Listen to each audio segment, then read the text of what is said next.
कार्यक्रम आला होता, त्यामुळे आता अधिकृतरित्या ही निवडणूक उद्या जाहीर होईल। परंतु आता विरोधात फॉर्मच आला नाही, त्याच्यामुळं अनौपचारिकरित्या निवडणूक ही बिनविरोध झालेली आता तरी। कशा पद्धतीने समतोल राखाल, कारण की खालच्या सभागृहात आणि वरच्या सभागृहामध्ये अत्यंत महत्त्वाचं असतं। वरच्या सभागृहामध्ये वरिष्ठ नेते खूप मोठे वरिष्ठ नेते असतात, समतोल कशा प्रकारे राखा?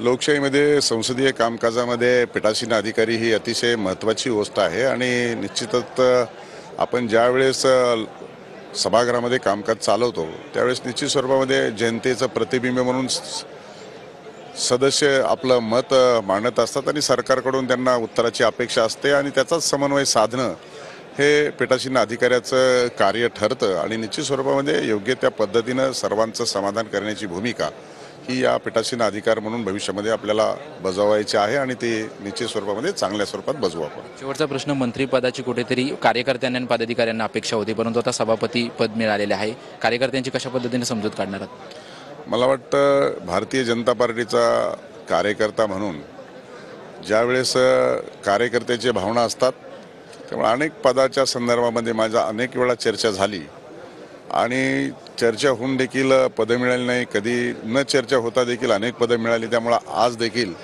विधान परिषदेचा सभापती म्हणून जे पद आता मला अधिकृतरित्या उमेदवार जाहीर केलं आणि फॉर्म भरलेला आहे, त्याच्यामुळे चर्चाही होत राहणार।